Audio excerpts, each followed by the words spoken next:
Sebuah asteroid besar dengan ukuran beberapa ratus meter melesat menuju bumi melalui kehampaan hitam kosmos. Bersiaplah untuk berita buruk, ada 72% kemungkinan asteroid ini akan menghantam bumi dalam 14 tahun mendatang dengan zona dampak potensial di Amerika Utara, Eropa Selatan, dan Afrika Utara, beberapa wilayah terpadat di planet ini.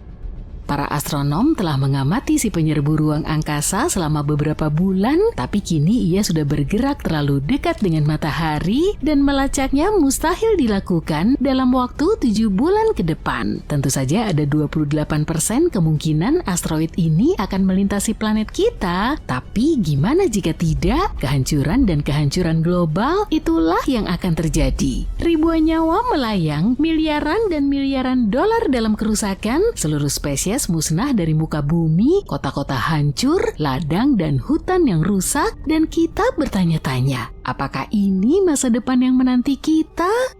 Sekarang kamu bisa bernapas lega, itu hanyalah skenario hipotetis yang dibuat oleh NASA untuk mempersiapkan diri menghadapi situasi seperti ini. Badan antariksa ini telah memikirkan bencana semacam ini selama bertahun-tahun. Yang lebih keren lagi, mereka melakukan latihan asteroid bagaimana jika setiap 2 tahun sekali untuk membuat para ilmuwan, badan-badan pemerintah, dan para ahli internasional memiliki pemahaman yang sama. Yang terakhir terjadi pada bulan April, 100 orang ikut serta dalam acara itu.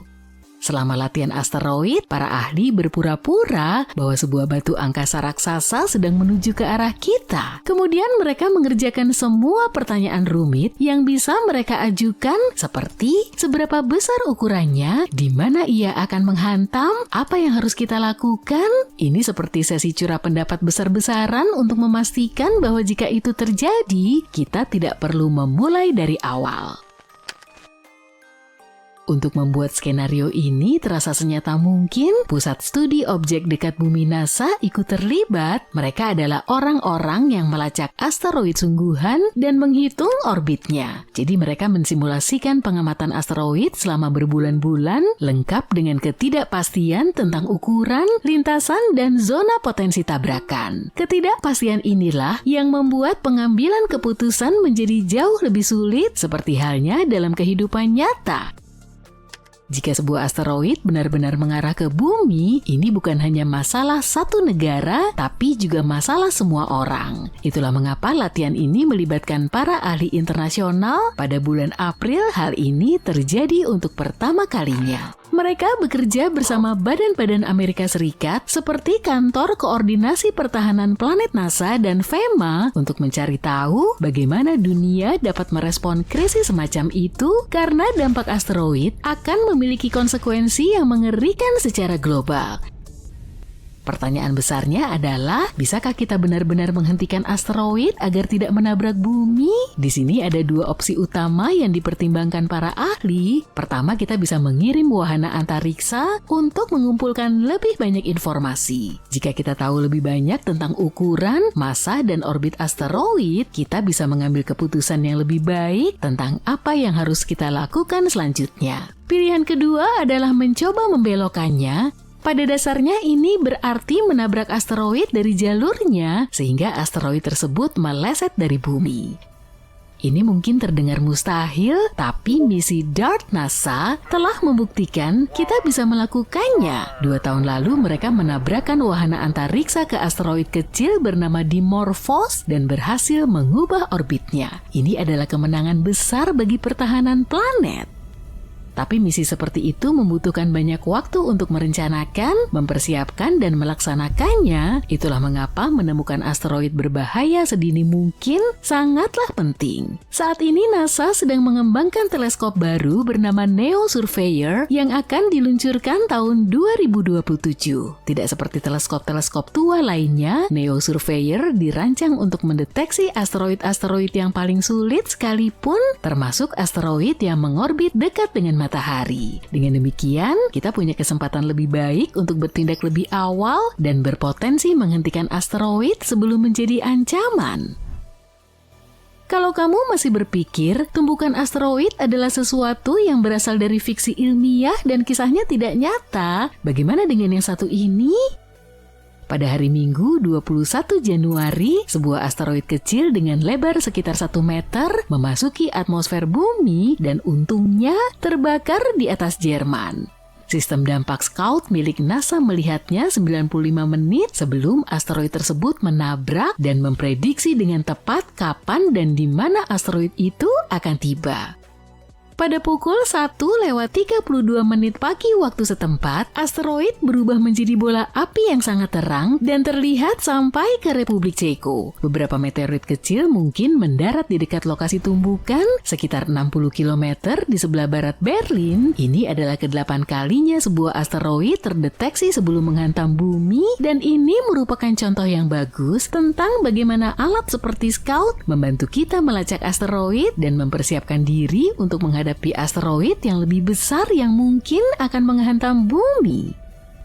Contoh lain, sebuah asteroid kecil mengubah langit di timur Laut Siberia menjadi pertunjukan cahaya yang menakjubkan pada tanggal 4 Desember dan terbakar tanpa membahayakan atmosfer bumi. Batu angkasa yang berukuran sekitar 71 cm ini terlihat hanya beberapa jam sebelum menabrak bumi. Berkat pengamatan para astronom di seluruh dunia, sistem peringatan khusus berhasil memprediksi dampaknya hingga plus atau minus 10 detik.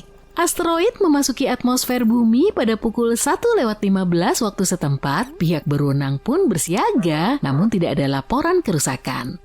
Asteroid Terrestrial Impact Last Alert System atau ATLAS milik NASA melihat batu tersebut 12 jam sebelum memasuki atmosfer. Ini menjadikannya sebagai penabrak terdekat keempat yang merupakan asteroid yang ditemukan dalam beberapa jam sebelum tumbukannya yang terdeteksi tahun ini dan yang ke-11 secara keseluruhan. Sekarang Tiongkok juga memiliki rencana besar untuk pertahanan planet. Mereka sedang mengerjakan misi pertama mereka untuk menabrak asteroid, dan misi ini memiliki tujuan ganda. Satu pesawat ruang angkasa akan menabrak asteroid, pesawat lainnya akan bertahan untuk mempelajari semuanya selama 1 tahun. Dengan kata lain, misi ini bukan hanya untuk melindungi bumi, tapi juga untuk mempelajari tata surya. Targetnya adalah asteroid bernama 2015 XF261 yang namanya cukup panjang dan punya lebar sekitar 30 meter. Asteroid ini melintasi bumi baru-baru ini pada tanggal 9 Juli, melewati kita pada jarak 50 juta kilometer. Memang jaraknya cukup jauh, tapi si penjelajah ruang angkasa itu melintas dengan kecepatan 42.000 km per jam atau 30 kali lebih cepat dari kecepatan suara. Tiongkok akan mengirimkan wahana antariksa untuk mempelajari asteroid. Mereka berharap dapat mempelajari lebih lanjut tentang struktur dan komposisinya yang dapat membantu kita dalam misi pertahanan planet di masa depan. Kemudian mereka berencana menabrak asteroid tersebut dengan wahana antariksa lain untuk menguji dampaknya, dan wahana antariksa pertama akan tinggal di sana untuk mengamati sisa-sisa asteroid tersebut selama 1 tahun. Waktu sangat penting untuk misi semacam ini, dan asteroid ini menawarkan beberapa peluang bagus dalam beberapa tahun ke depan. Jadi pada bulan Maret dan Mei 2027, asteroid ini akan melintas dalam jarak 32 juta kilometer dari bumi. Pada bulan April 2028, asteroid ini akan lebih dekat lagi. Maksudnya 21 juta kilometer. Setahun kemudian pada April 2029, asteroid ini akan berada pada jarak 6,7 juta kilometer. Menjadikannya kesempatan terbaik untuk melakukan misi. Kesempatan bagus lainnya adalah pada April 2030. Saat itulah asteroid akan melewati planet kita pada jarak 7 juta kilometer. Sebagai gambaran, misi DART NASA pernah menargetkan asteroid yang berjarak 11 juta kilometer dan perjalanannya memakan waktu 10 bulan. Jadi para perencana Tiongkok harus memilih waktu yang tepat tergantung pada berapa lama waktu yang dibutuhkan oleh pesawat ruang angkasa mereka untuk sampai ke sana. Misi ini diperkirakan akan dimulai sekitar tahun 2027. Pada saat yang sama, ini bukan upaya pertama Tiongkok untuk menargetkan asteroid. Pada tahun 2023, mereka merencanakan uji coba pertahanan planet dengan asteroid yang berbeda yang juga memiliki lebar sekitar 30 meter. Gak jelas juga sih kenapa mereka beralih ke asteroid yang sekarang. Mungkin karena waktunya lebih tepat. Sebagian besar asteroid pada dasarnya adalah kapsul waktu dari 4,6 miliar tahun yang lalu, sisa-sisa ketika tata surya baru saja terbentuk. Mempelajari asteroid dapat memberitahu kita banyak hal tentang bagaimana planet-planet, termasuk bumi, terbentuk. Jadi Tiongkok melakukan sesuatu yang menggabungkan pertahanan planet serta ilmu pengetahuan luar angkasa murni. Mereka benar-benar membuat langkah besar dalam permainan eksplorasi ruang angkasa. Sebagian orang, misalnya suku Andaman yang tinggal di Teluk Benggala, menganggap benda ini seperti obor terbakar yang dilempar roh penjaga hutan ke langit. Sedangkan suku aborigin Australia menganggapnya tongkat terbakar yang dinaiki cenayang. Tapi kalau kamu bertanya pada astronom, mereka bakal bilang bahwa komet adalah objek besar dari debu dan es yang mengorbit matahari. Salah satu benda langit paling terkenal bisa dibilang adalah komet Halley. Komet ini memberi dampak besar pada sejarah dan pemahaman kita akan bintang jatuh yang misterius ini. Misalnya saja, saat melintasi bumi pada Agustus 1835, komet Halley dianggap jadi penyebab kebakaran kota New York yang terjadi beberapa malam. Pada saat yang sama, suku Seminole di Florida melihat ekor panjang komet ini dan yakin bahwa itu menandai hari mereka kehilangan kemerdekaan. Komet Halley kembali tahun 1910 dan manusia masih menganggapnya sebagai kesialan. Di Chicago, orang-orang mengamankan jendela mereka untuk melindungi diri dari ekor berbahaya komet ini. Ada juga yang membeli berbagai alat seperti payung atau masker untuk melindungi diri dari komet. Tapi, apa sih yang bikin benda langit ini menarik? Kok bisa benda ini tiba-tiba melintasi bumi sesekali? Dan apa iya benda ini berbahaya? Halley adalah komet periodik. Komet ini terlihat di bumi setiap 75 tahun. Memang jarang, tapi orang yang beruntung bisa melihatnya 2 kali seumur hidup mereka. Komet ini terakhir melintasi bumi tahun 1986 dan diprediksi kembali tahun 2061. Meskipun tahu jadwalnya, orbit komet ini nggak bisa diprediksi pasti, sebagian karena proses kimia yang terjadi di dalam komet. Orbit Halley juga mungkin berubah karena interaksi dengan planet lain dan benda langit di tata surya. Nama resmi komet ini adalah 1P/Halley, dinamai dari astronom Inggris Edmund Halley. Dialah yang mempelajari laporan komet yang mendekati bumi tahun 1531, 1607, dan 1682. Berdasarkan perhitungannya, dia menyimpulkan 3 peristiwa ini berasal dari komet yang sama yang terus kembali. Dia juga memprediksi kemunculan komet ini tahun 1758. Penemuan Halley menunjukkan beberapa komet, seperti komet ini, mengorbit matahari, tapi perjalanannya nggak bundar. Kalau dilihat dalam 2 dimensi, orbit Halley mirip kawat elips yang teruntai dari matahari. Sayangnya, Halley nggak sempat melihat prediksinya yang terbukti benar, tapi nama komet itu diambil dari namanya. Menurut Badan Antariksa Eropa, komet Halley pertama kali terlihat pada 30 Maret tahun 239 sebelum Masehi. Para astronom Asia mencatatnya di sejarah Saichi dan Wenxian Tangkao. Tapi sebuah penelitian lain menyebutkan bahwa kita mungkin melihat komet ini lebih awal daripada saat itu, yaitu pada zaman Yunani kuno. Banyak tulisan dari masa itu melaporkan sebuah meteor besar yang mendarat di Yunani Utara dan bikin warga lokal bingung. Meteor ini menjadi salah satu tempat wisata paling populer di dunia kuno. Tapi para penulis juga melihat komet di langit pada saat meteor itu jatuh. Mereka juga melaporkan sebuah benda langit aneh terlihat di langit selama 75 hari. Shakespeare menulis tentang komet ini di drama Julius Caesar tahun 1600-an. Dalam karyanya, dia memasukkan frasa tentang komet sebagai pertanda tidak biasa yang dia sebut langit sendiri memadamkan.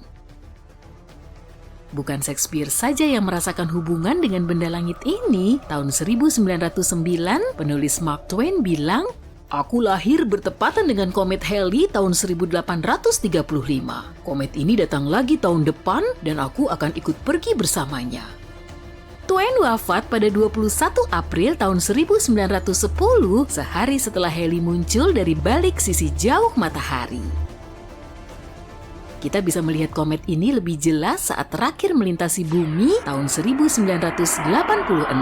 Beberapa pesawat antariksa dikirim ke Halley untuk mengambil sampel komposisi komet ini. Armada pesawat antariksa bernama Armada Halley terbang di dekat Halley, lalu salah satunya memotret inti komet ini untuk pertama kalinya.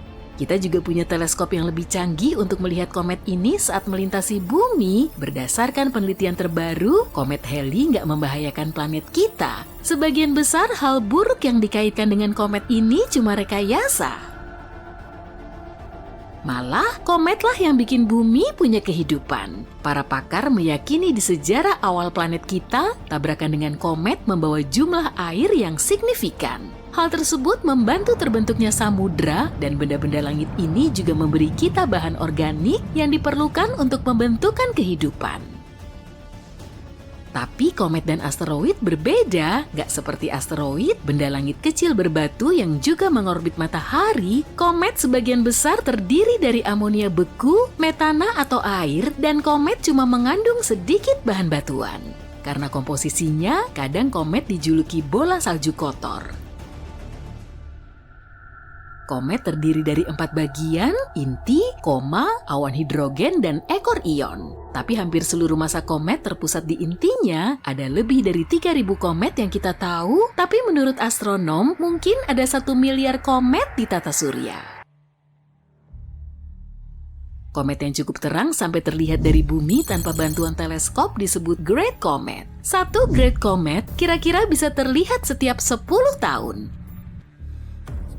Orang-orang sudah melihat komet lain selama ribuan tahun, tapi saintis menyimpulkan karena komet melepaskan banyak materi setiap kali mengorbit ke dekat matahari, umur mereka mungkin cuma ribuan tahun. Kalau dibandingkan dengan umur tata surya, yaitu 4,6 miliar tahun, umur komet cenderung pendek. Karena benda langit ini masih ada di tata surya saat ini, pasti ada sumbernya kan? Kalau enggak, semua komet pasti sudah lama hilang. Satu lagi komet terkenal bernama Hale-Bopp. Komet ini terlihat dekat banget dengan bumi pada Januari 1997. Komet ini terakhir kali terlihat di dekat bumi sebelum itu, yaitu pada zaman perunggu tahun 2000 sebelum Masehi. Komet ini jauh lebih besar dan lebih keren daripada komet Halley. Diameter intinya mencapai 40 km dan bisa terlihat dari permukaan bumi dengan mata telanjang. Komet Borrelly adalah komet kedua yang diteliti dari jarak dekat oleh pesawat antariksa. Deep Space One milik NASA menghampiri komet ini tahun 2001 dan memberi laporan detail kepada saintis tentang inti hitam komet ini. Komet ini miring, tapi penyebabnya belum bisa dipastikan. Komet Halley terbentuk di awan Oort di tepian luar tata surya, tapi konon Borrelly berasal dari awan es batuan di luar Neptunus yang disebut sabuk Kuiper. Komet Hyakutake memberi kita pertunjukan keren saat melintas pada jarak 15 juta kilometer dari bumi pada Maret 1996. Komet ini seperti cipratan biru es dengan ekor gas pudar. Komet ini membuat astronom takjub karena menghasilkan sinar X 100 kali lebih kuat daripada yang diprediksi saintis. Pesawat antariksa Ulysses melewati ekor Hyakutake pada Mei 1996 dan melaporkan bahwa panjang ekor komet ini setidaknya 570 juta kilometer. Itu 2 kali ukuran ekor komet lain. Komet Wild 2 diteliti pesawat antariksa Stardust NASA tahun 2004. Wahana ini berhasil terbang dalam jarak 236 km dari inti Wild 2 dan memberi kita beberapa foto komet terbaik. Dari Stardust juga, kita pertama kali dapat sampel partikel debu komet. Kargo berharga ini kembali ke bumi pada Januari 2006. Debu komet diharapkan memberikan penjelasan tentang pembentukan Wild 2 dan tata surya miliaran tahun lalu. Wild 2 memiliki diameter sekitar 5 km dan ditutupi kawah dan tebing. Ratusan juta batuan mengorbit matahari di dalam sabuk asteroid antara Mars dan Jupiter. tapi hanya sebagian saja yang relatif dekat dengan bumi. NASA mengklasifikasikan asteroid yang mengorbit dalam jarak 48 juta kilometer dari planet kita sebagai objek dekat bumi. Di dalam kelompok ini ada objek-objek yang sangat mengkhawatirkan. Objek-objek ini sangat besar dan mengorbit sangat dekat dengan planet kita sehingga bisa menjadi ancaman nyata bagi dunia jika terjadi tabrakan langsung. Saat ini NASA sedang mengawasi sebuah asteroid bernama Bennu. Asteroid ini objek luar angkasa yang cukup besar yang mungkin akan menabrak planet kita dalam waktu 159 tahun. Menurut para ahli, asteroid yang pertama kali terlihat pada tahun 1999 ini kemungkinan besar akan melayang ke orbit planet kita. Jika itu terjadi, asteroid ini mungkin akan bertabrakan dengan bumi pada tanggal 24 September 2182. Asteroid Bennu diperkirakan lebih tinggi dari gedung Empire State. Jika menabrak planet kita, tabrakan itu akan melepaskan 1.200 megaton energi. Itu jumlah energi sangat besar yang tidak dapat dihasilkan oleh apapun di bumi.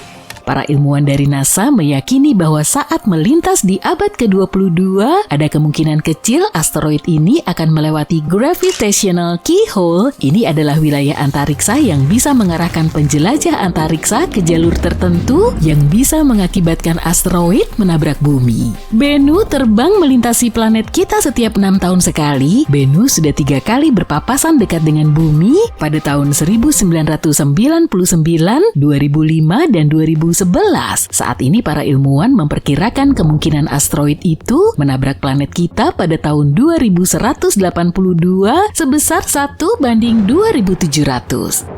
Itu lebih dari 5 kali lipat kemungkinan seseorang tersambar petir. Tapi, meskipun peluang Bennu bertabrakan dengan bumi saat ini cukup kecil, batu antariksa ini masih dikategorikan sebagai asteroid yang berpotensi berbahaya. Semua itu karena Bennu bisa berada sedekat 7,5 juta kilometer dari bumi. Itulah alasan kenapa ia juga diklasifikasikan sebagai objek dekat bumi.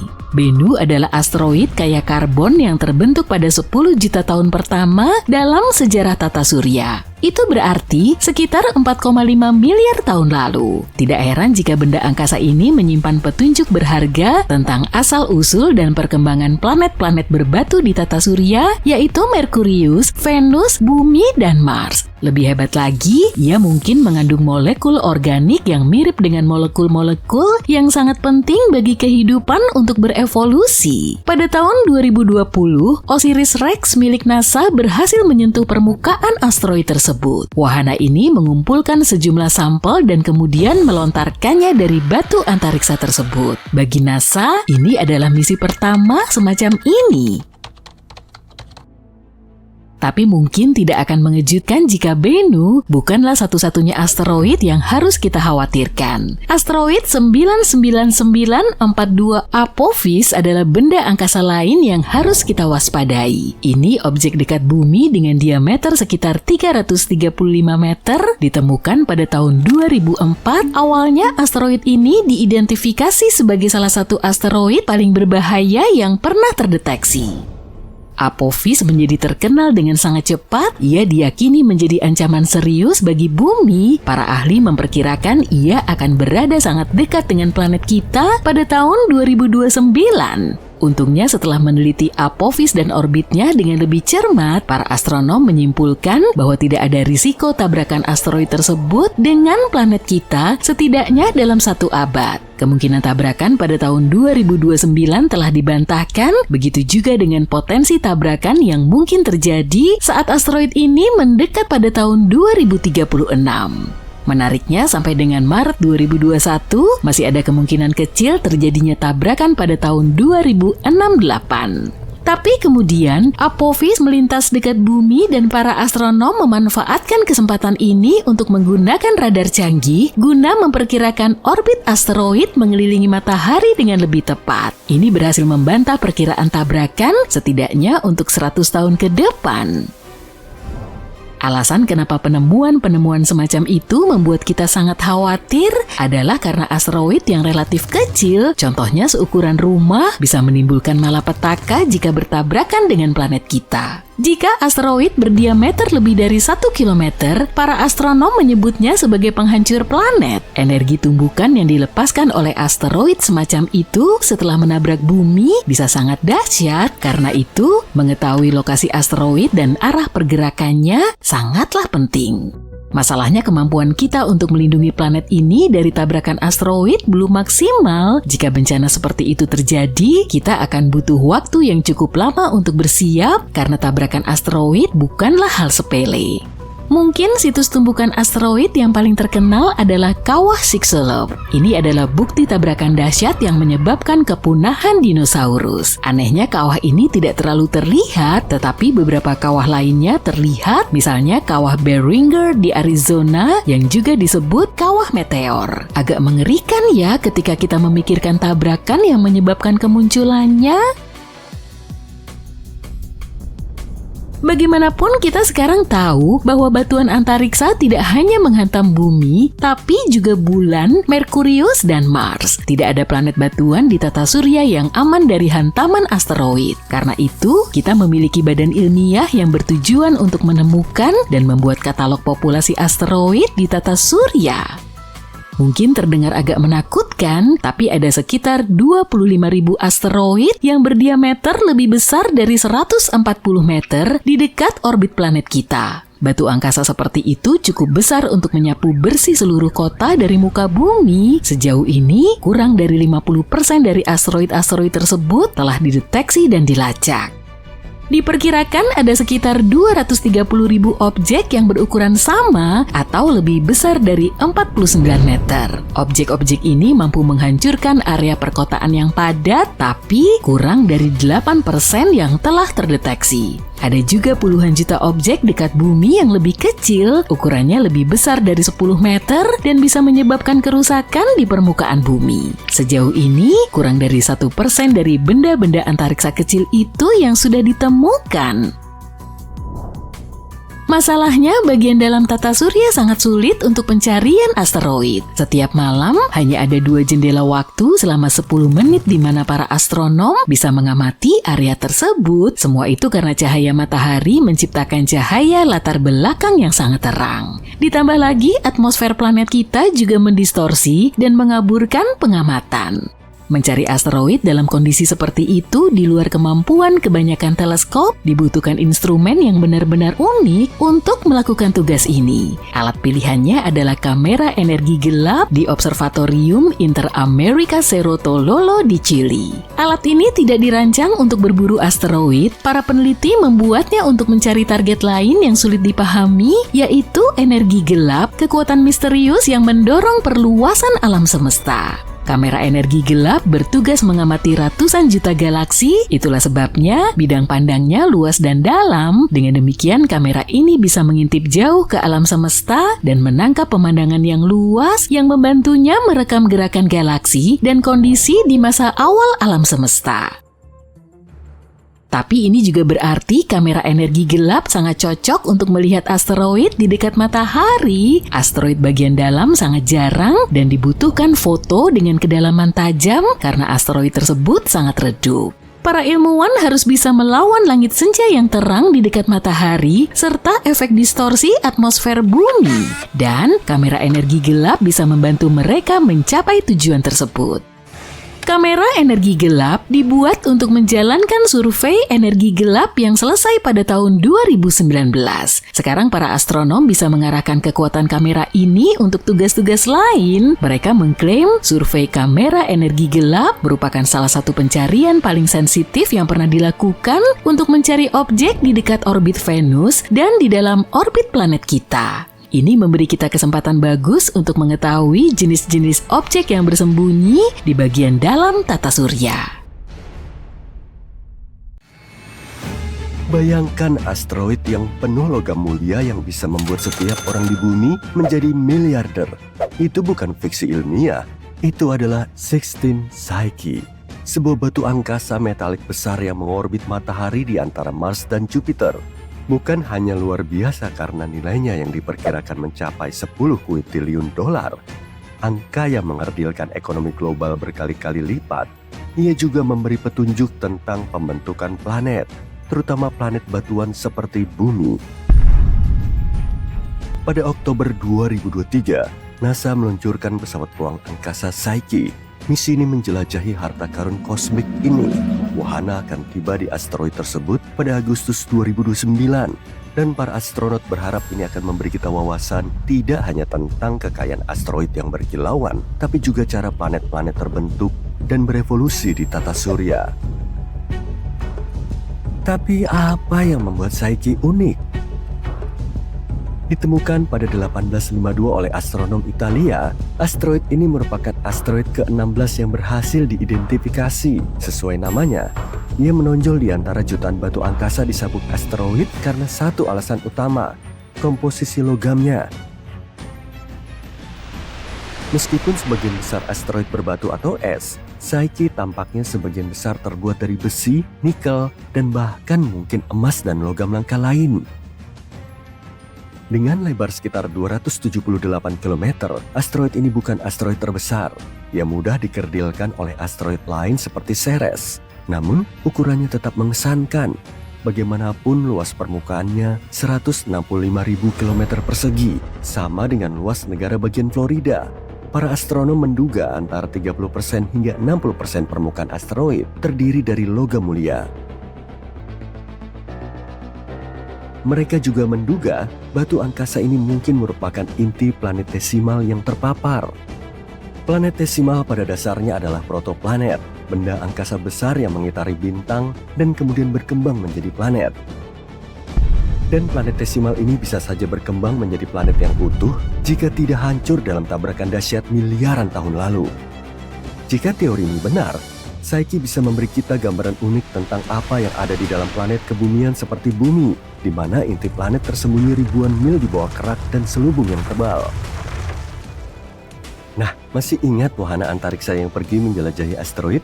Setelah memulai misi ambisiusnya, wahana Psyche akan melakukan perjalanan sejauh 3,5 miliar kilometer untuk mencapai tujuan. Perjalanan ini memakan waktu hampir 6 tahun. Dalam perjalanannya menuju asteroid, wahana ini akan melewati Mars pada Mei 2026 dan menggunakan gravitasi planet merah untuk melontarkan dirinya lebih dalam ke ruang angkasa. Manuver ini disebut bantuan gravitasi dan akan meningkatkan kecepatan wahana dan menyempurnakan lintasannya menuju asteroid. Pada saat mencapai tujuannya di bulan Agustus 2029, wahana ini akan mengorbit asteroid tersebut setidaknya selama 26 bulan. Selama itu, wahana menganalisis permukaan asteroid, mengetahui komposisinya, dan mengungkap sejarahnya. Wahana ini dilengkapi beberapa alat yang cukup keren. Salah satunya disebut pencitra multispektral. Instrumen ini akan memotret permukaan asteroid dengan resolusi tinggi. Dengan demikian, para astronom bisa mempelajari tekstur dan komposisinya. Kemudian wahana ini juga dilengkapi spektrometer sinar gamma dan neutron. Instrumen ini akan mengukur unsur kimiawi asteroid, termasuk kandungan logamnya. Magnetometer akan mendeteksi medan magnet jika ada yang bisa mengonfirmasi asal-usul Psyche sebagai inti planet. Terakhir, sistem radio X-band akan membantu menentukan medan gravitasi asteroid yang bisa memberikan informasi tentang struktur internal asteroid. NASA tidak mengirim pesawat ruang angkasa untuk menilai batu antariksa sebagai target penambangan. Setidaknya belum. Tujuan utama misi ini adalah ilmu pengetahuan. Para peneliti berharap bisa menjawab pertanyaan mendasar tentang bagaimana planet terbentuk dan berevolusi.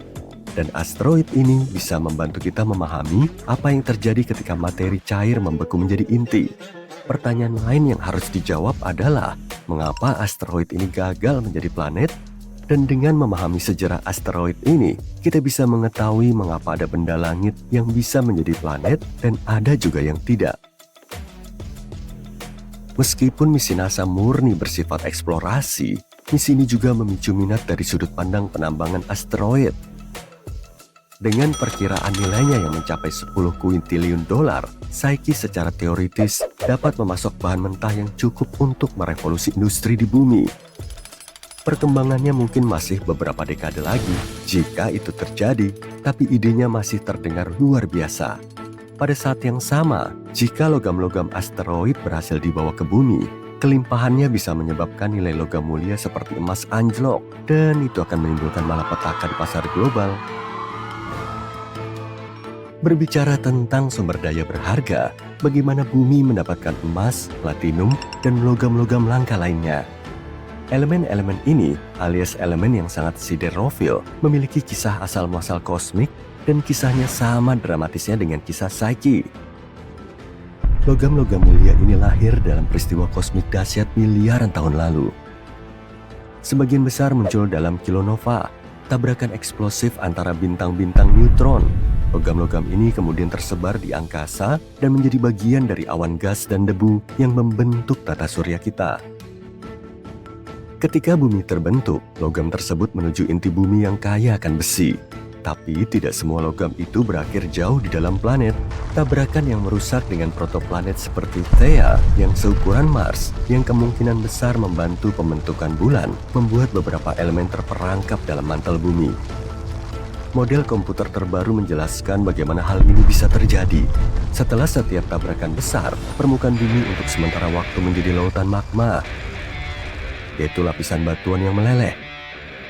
Ketika logam tenggelam di dalam magma, mereka mencapai lapisan padat yang memperlambat penurunannya, sehingga tetap berada di dalam mantel, bukan di inti bumi. Logam ini kemudian bergerak lebih dekat ke permukaan karena pengaruh konveksi termal. Itulah yang membuat logam ini dapat ditambang miliaran tahun kemudian. Meskipun logam Psyche menjadi berita utama, ruang angkasa memiliki lebih banyak hal yang bisa ditawarkan daripada sekadar emas dan besi. Para ilmuwan menemukan, atau lebih tepatnya berteori tentang keberadaan berbagai batu permata yang tersebar di seluruh kosmos, seperti berlian. Masalahnya, berlian terbuat dari karbon murni, dan elemen ini berlimpah di alam semesta. Di bumi, berlian terbentuk jauh di dalam mantel di bawah tekanan dan temperatur yang tinggi.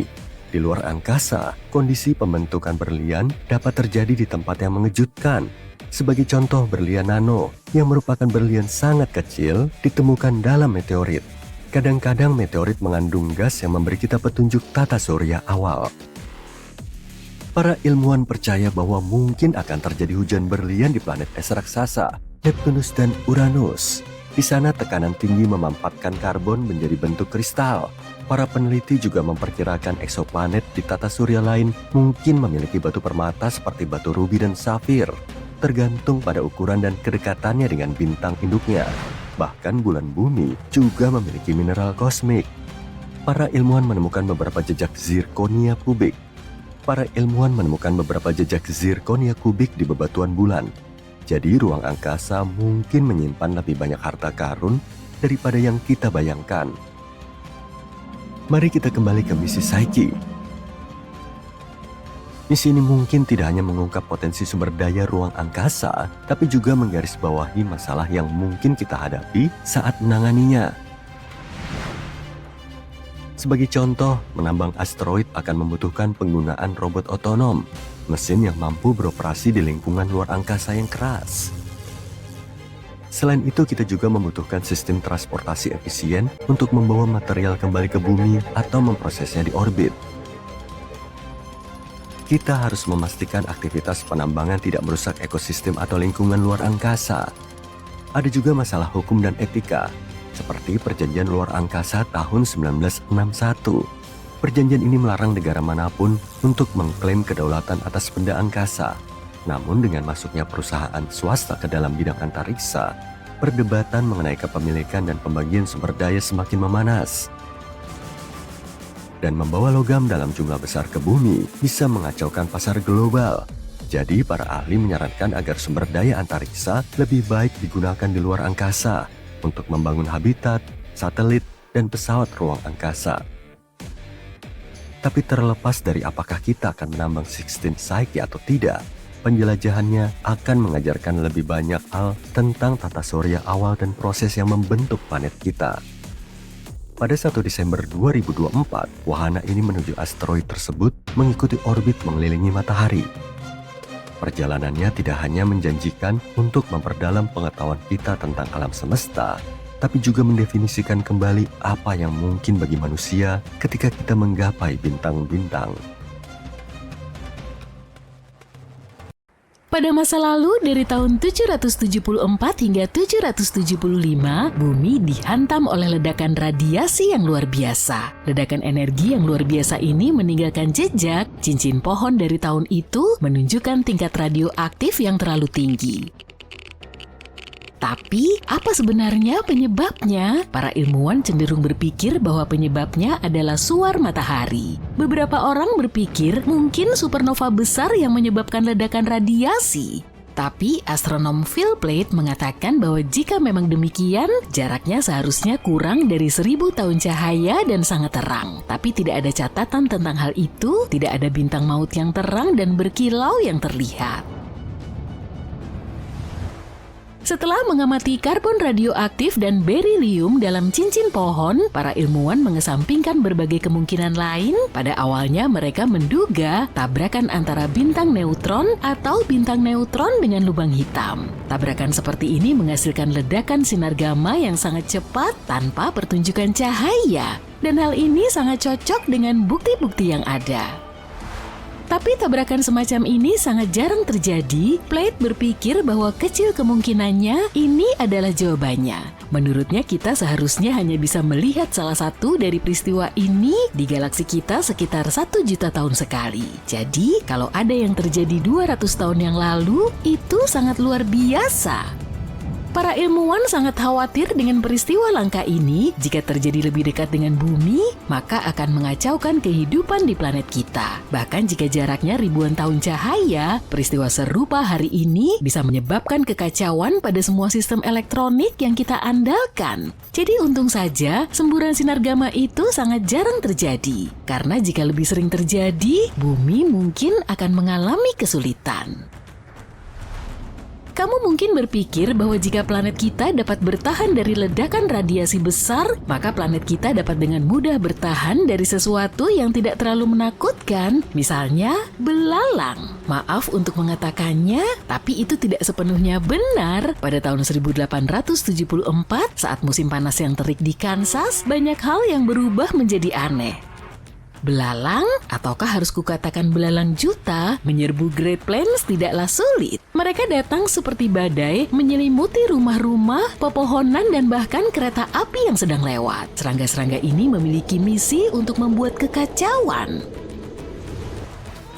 Para petani harus berjuang keras untuk melindungi sumur mereka dan apa saja yang bisa diselamatkan. Belalang juta mendarat di mana-mana, merusak apa saja yang terlihat. Domba-domba yang malang pun kehilangan bulunya. Belalang juta bahkan melucuti cat gerobak dan gagang garpu rumput. Begitulah kerusakan yang ditimbulkan oleh belalang juta. Ternak mencoba melawan dengan memakannya, tetapi jumlah serangga ini terlalu banyak. Tahun itu, serangga-serangga tersebut menyebabkan kerusakan tanaman senilai $200 juta.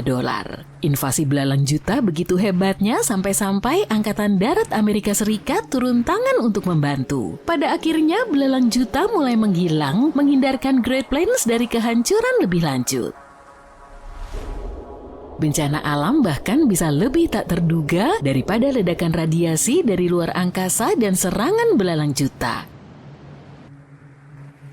Lihatlah ini, bulan Juni 2017, penggembala rusa kutub di barat laut Siberia sedang mengurus urusan mereka sendiri. Mereka tiba-tiba mendengar suara ledakan keras dan melihat asap membumbung tinggi dari tanah. Jika itu terjadi padaku, aku harus mengganti celanaku, maaf. Kemudian mereka menemukan lubang besar dengan lebar sekitar 7 meter dan kedalaman hampir 20 meter, serta dikelilingi oleh bongkahan es dan tanah. Ternyata ada lebih dari 17 lubang hitam di daerah tersebut. Lubang-lubang itu dipenuhi dengan air gambut dan diselimuti misteri. Beberapa orang mengira itu adalah lubang runtuhan, sementara yang lain yakin bahwa lubang-lubang itu ditinggalkan oleh uji coba perangkat rahasia atau bahkan sekumpulan meteorit. Sekarang, gagasan terbaru adalah bahwa lubang-lubang ini sebenarnya adalah kawah yang disebabkan oleh Arktik yang memanas dan mencairkan tanah beku. Teori ini menyatakan bahwa ketika tanah mencair, kantong-kantong gas yang terperangkap di bawah permukaan akan meledak dan menciptakan lubang-lubang yang dramatis. Rupanya kawah-kawah menakutkan ini telah muncul di titik-titik tertentu di Siberia, di mana patahan geologi kuno telah membocorkan gas alam panas selama berabad-abad. Kombinasikan itu dengan sisa metana dari sedimen danau tua dan kamu akan mendapatkan resep untuk beberapa kejutan eksplosif saat planet ini memanas. Kamu belum takut? Oke, mungkin kamu takut kegelapan? Kalau demikian, kamu tidak akan menyukainya di tahun 536.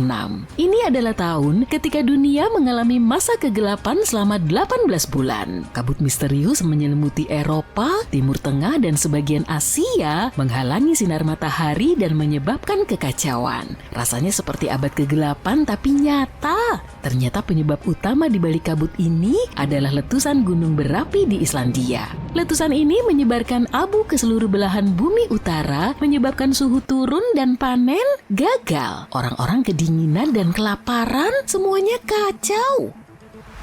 Para sejarawan di masa lalu bahkan membicarakan betapa anehnya hal itu. Matahari tampak seperti bulan, musim panas terasa sangat dingin, dan bahkan Tiongkok memiliki salju di musim panas. Itu semua karena abu vulkanik yang menghalangi sinar matahari. Dan yang lebih buruk lagi, periode kegelapan ini memicu awal mula wabah pes pada tahun 541. Benar-benar waktu yang sulit untuk hidup. Yuk kita kembali ke Siberia dengan cepat. Pada tahun 1908, jauh di belantara Siberia, sebuah asteroid singgah untuk melakukan kunjungan yang tak terduga. Hari ini kita mengenalnya sebagai asteroid Tunguska, tapi namanya tidak langsung didapat begitu saja. Penduduk setempat hanya melihat sekilas pertunjukan itu, bola api terang yang melesat melintasi langit, diikuti dengan ledakan besar. Pohon-pohon berterbangan, api berkobar, dan hewan-hewan juga tidak terlalu senang dengan kejadian itu. Tapi karena daerah itu sangat terpencil, tidak banyak orang yang memperhatikannya. Selama hampir 2 dekade, tidak ada yang mau repot-repot memeriksa situs Tunguska. Orang-orang saat itu memiliki banyak hal yang harus dikerjakan. Tapi para ilmuwan akhirnya berhasil sampai di sana dan menemukan bukti-bukti dari hantaman asteroid tersebut. Dalam ekspedisi selanjutnya, mereka menemukan beberapa mikropartikel antariksa. Maju cepat ke masa kini, dan NASA memiliki seluruh program pertahanan planet yang sedang berjalan. Mereka bahkan mengirimkan misi untuk menguji teknologi penangkis asteroid, karena siapa yang tahu kapan batu kosmik berikutnya akan mengetuk pintu rumah kita kan?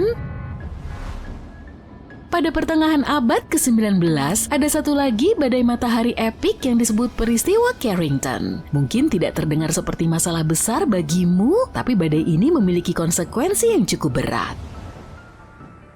Keesokan harinya setelah badai, bumi dihantam badai geomagnetik besar yang membuat telegraf keluar dari jalurnya dan membawa aurora ke daerah tropis. Dan ini adalah tempat di mana aurora biasanya tidak pernah muncul. Ternyata semua kegilaan cuaca antariksa ini berawal dari hal-hal aneh yang terjadi di permukaan matahari seperti bintik matahari.